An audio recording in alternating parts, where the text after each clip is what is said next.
Estimados participantes, coordinadores y distinguidos miembros de la comunidad académica, es un honor y un verdadero privilegio darles la más cordial bienvenida al inicio de este tercer módulo del Diplomado Avanzado en Derechos Humanos.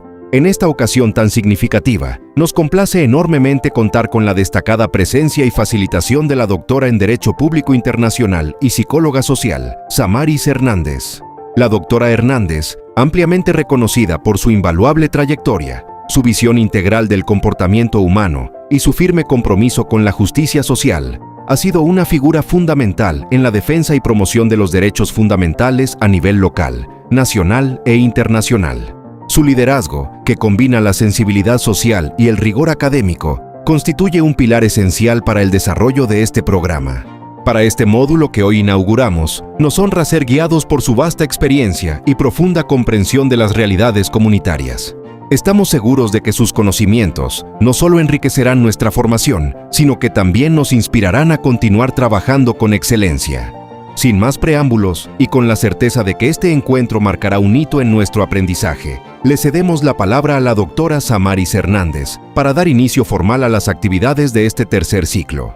Bienvenidos todos y mucho éxito. Distinguidos participantes, bienvenido a este tercer bloque académico. En las secciones previas analizamos la historia de los derechos humanos, la dimensión macrojurídica del bloque de constitucionalidad y el convencionalismo. Hoy nos corresponde aterrizar esa teoría en la realidad concreta, la praxis de los derechos humanos en el ámbito comunitario. Como estudiosos, debemos romper el paradigma de que los derechos humanos son conceptos abstractos que solo se debaten en tribunales internacionales o despachos gubernamentales. Los derechos humanos son una realidad viva, cotidiana y de estricto orden público. Nuestro enfoque hoy será rigurosamente técnico, académico y constitucional. Analizaremos cómo nuestra propia Carta Magna faculta, protege y convoca a los ciudadanos a ser coadjutores del Estado en la promoción y defensa de la dignidad humana, entendiendo la Contraloría Social no como una confrontación, sino como un ejercicio del derecho positivo y vigente. Pasamos al bloque número 2. El Estado, las ONG y la corresponsabilidad constitucional. Estimados participantes, para comprender por qué existen y actúan las organizaciones sociales en las comunidades, primero debemos delimitar con exactitud científica el marco de responsabilidades que la Constitución de la República Bolivariana de Venezuela le impone al poder público. El Estado no posee un poder absoluto, posee un poder reglado y condicionado al servicio del ser humano. En primer lugar tenemos el artículo número 2 de la Constitución de la República Bolivariana de Venezuela. Como fundamento axiológico, este artículo define la naturaleza misma de la República y establece que Venezuela es un Estado democrático y social de derecho y de justicia.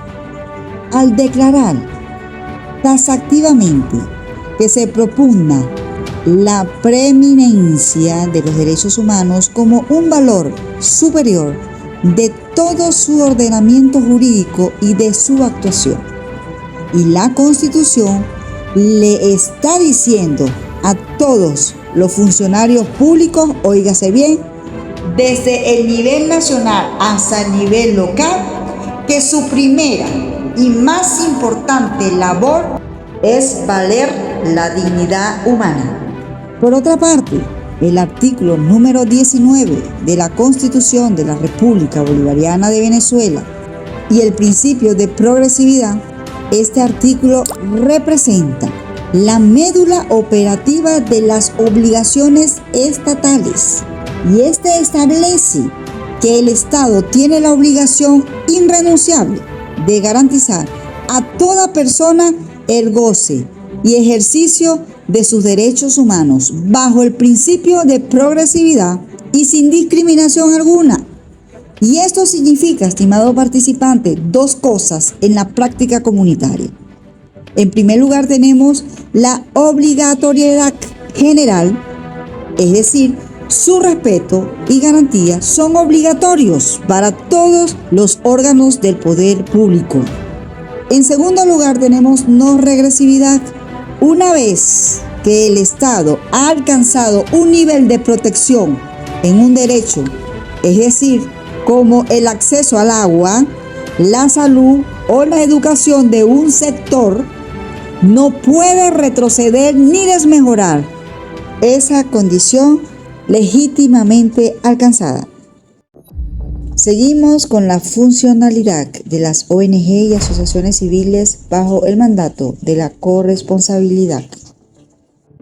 Estimados participantes, las organizaciones no gubernamentales, es decir, las fundaciones y las asociaciones civiles sin fines de lucro, no son entes ajenos al Estado, ni operan en la clandestinidad o al margen de la ley. Desde una perspectiva puramente doctrinaria, estas figuras son la materialización del derecho a la participación y de los deberes de solidaridad que la propia Constitución exige a los ciudadanos. Es importante destacar en el artículo 132 de la Constitución de la República Bolivariana de Venezuela el deber del compromiso social. Nuestra Carta Magna no concibe al ciudadano como un sujeto pasivo que solo espera recibir del Estado. El artículo 132 dicta que toda persona tiene el deber de cumplir con sus responsabilidades sociales y participar solidariamente en la vida política, civil y comunitaria del país. Por lo tanto, cuando un grupo de profesionales o de vecinos se agrupan formalmente bajo una asociación civil para entender un problema de vulnerabilidad en su sector, está cumpliendo con el deber constitucional taxativo. Por otra parte, tenemos el principio de corresponsabilidad. Artículo 326 de la Constitución de la República Bolivariana de Venezuela dice que este principio constitucional es clave para la defensa de la sociedad civil y establece que la seguridad y el desarrollo integral de la nación no depende exclusivamente de las fuerzas estatales, sino que descansan sobre la corresponsabilidad entre el Estado y la sociedad civil. Y es importante destacar, estimados participantes, que esta alianza natural busca dar cumplimiento a los principios de democracia, igualdad, paz, libertad y justicia. Las ONG son el canal técnico a través del cual la sociedad civil ejerce esa corresponsabilidad. Y es por ello que llegamos a un punto de tensión institucional, donde si hacemos un análisis jurídico de la reserva del poder frente a la Contraloría Social. Y es necesario hacernos esta pregunta: ¿por qué se genera reserva o incomodidad frente a las ONG? Desde la doctrina del derecho público, el Estado tiene históricamente a centralizar la gestión de las políticas públicas. La presencia de organizaciones civiles independientes genera cierta reserva porque éstas ejercen por mandato constitucional la Contraloría Social. Vamos a pasar a otro punto, que es la identificación, legitimación y acreditación del activista. Es fundamental aclarar un equívoco común en la dinámica social: la falsa creencia de que para ser defensor de derechos humanos se requiere un nombramiento público, un empleo institucional o una acreditación del Estado. Esto es un profundo error doctrinal. El Estado no otorga la condición de defensor. El Estado simplemente está obligado a reconocerla. Si revisamos nuestra Constitución, el artículo 52 consagra el derecho a la libre asociación con fines lícitos. Esto significa que la ciudadanía no requiere el permiso ni la concesión de ningún ente público para organizarse en pro de su comunidad. La autonomía civil es un derecho originario, no una concesión gubernamental. Pero vayamos más allá, al bloque de constitucionalidad. Por mandato del artículo 23 constitucional, los tratados internacionales tienen jerarquía sobre el orden interno. Y aquí la regla de oro la dicta la Declaración de la ONU de 1998.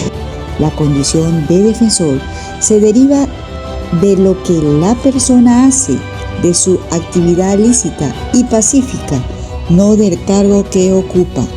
Llevémoslos a la práctica para que se entienda con total claridad profesional. Cuando un líder comunitario, un activista o un vecino velan pacíficamente por el correcto funcionamiento de los servicios públicos como el agua o el gas, o cuando se organizan para proteger la infancia de su sector, ya están ejerciendo como defensores.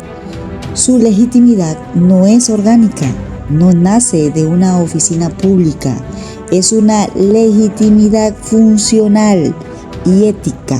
Su derecho a exigir el cumplimiento de las obligaciones del Estado ya está consagrado universalmente.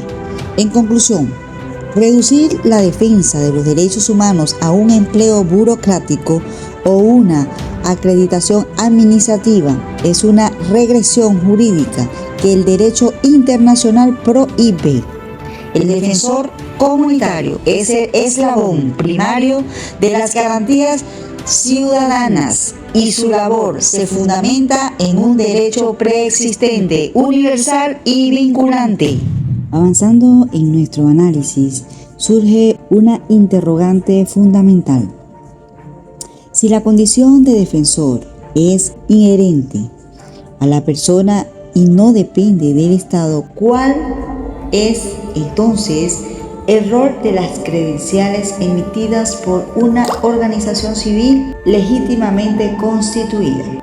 Por ello, estimados participantes, lejos de ser un simple carnet, el porte de una credencial cumple tres funciones jurídicas estrictas de carácter técnico y protector que todo profesional y líder debe conocer. Vamos a analizarlas. La primera función es la identificación funcional. La credencial no otorga el derecho, pero sí formaliza la cualidad de quien actúa. Permite individualizar al defensor ante las autoridades y la comunidad bajo los principios de transparencia y buena fe. Y esto, estimados participantes, asegura que la Contraloría Social se ejerza de manera responsable y con un respaldo institucional visible. Por otra parte, tenemos la segunda función y es, estimados participantes, esencialmente protectora y disuasiva. En el marco del derecho internacional, el respaldo de una organización civil legítima disminuye la vulnerabilidad del activista en el territorio.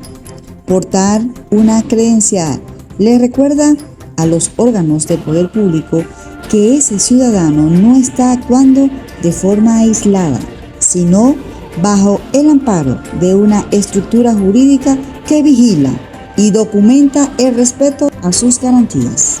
Y la tercera función, óigase bien, es la formalización del acto de control. Cuando un defensor interviene en una problemática comunitaria portando su acreditación, eleva la acción ciudadana y esto facilita la activación de mecanismos constitucionales como el artículo 51 de la Carta Magna, el derecho de petición, transformando el reclamo vecinal en una gestión institucional formal y vinculante.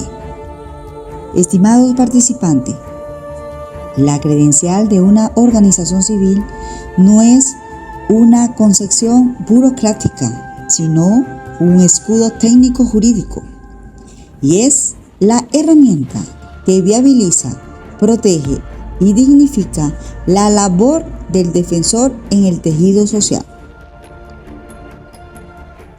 Ahora bien, desde una perspectiva sociológica del poder, la credencial incomoda cuando se malinterpreta como un intento de suplantar la autoridad pública. Como docentes, debemos aclarar a los estudiantes que la credencial no confiere autoridad de policía ni potestad ejecutiva. La credencial es un instrumento de transparencia y representación civil. Llegamos al cuarto y último bloque de este módulo, donde debemos precisar con absoluta rigurosidad científica las competencias del órgano estatal encargado de esta materia en nuestro ordenamiento jurídico. Vamos a estudiar el mandato de la Defensoría del Pueblo. Y estimados participantes, es vital comprender que la arquitectura constitucional venezolana distribuye el poder público de una forma vanguardista, ubicando a la Defensoría del Pueblo como un pilar fundamental del poder ciudadano. En el artículo 280 de la Constitución de la República Bolivariana de Venezuela es clarísimo en su mandato, y esta establece que la Defensoría tiene a su cargo la promoción, vigilancia y defensa de los derechos y garantías consagrados tanto en nuestra Carta Magna, en los tratados internacionales ratificados por la República. Su competencia es macro, es un órgano de control y protección. Por otra parte, el artículo 281 detalla sus atribuciones específicas. Entre ellas, destaca la facultad de investigar de oficio o instancia de parte de cualquier violación de derechos humanos, interponer las acciones jurídicas necesarias y, atención a esto, velar por los derechos humanos de los usuarios y consumidoras frente a los servicios públicos. Ahora bien, ¿qué significa esto doctrinalmente? Esto significa que la Defensoría del Pueblo tiene la obligación legal de ser receptora y procesadora de las alertas que surgen desde las comunidades. Y es aquí donde el derecho constitucional se encuentra con la realidad social. La Defensoría del Pueblo, por diseño institucional, no puede estar presente en cada rincón, en cada calle o en cada diagnóstico sectorial a nivel nacional de forma simultánea. Y es allí donde cobra valor lo que estudiamos en los bloques anteriores: el defensor comunitario. El activista legítimamente organizado en su territorio no usurpa las funciones de la Defensoría del Pueblo. Al contrario, se convierte en su aliado estratégico y en el eslabón primario que documenta, canaliza y formaliza las denuncias para que el poder ciudadano pueda actuar con eficacia. Y es por ello que es una relación de complementariedad jurídica. La sociedad civil activa la Contraloría y la Defensoría del Pueblo ejerce su mandato de tutela institucional. Estimados participantes, la defensa y promoción de los derechos humanos en el ámbito comunitario no es un ejercicio de confrontación política, es la ejecución técnica y patriótica de los deberes y derechos consagrados en nuestra Constitución. Al organizarnos bajo figuras jurídicas lícitas, a identificarnos con transparencia y al dirigirnos en las instituciones del Estado mediante los canales que el artículo 51 nos otorga, estamos fortaleciendo el tejido social y el Estado de Derecho. El conocimiento de la norma es nuestro mayor escudo y nuestra mejor herramienta de gestión. Atrévete a ser un defensor comunitario. No esperes a que las cosas cambien. Sé tú quien tome la iniciativa y transforme el entorno de todos. Nos vemos en el cuarto módulo de este diplomado en avanzada en derechos humanos.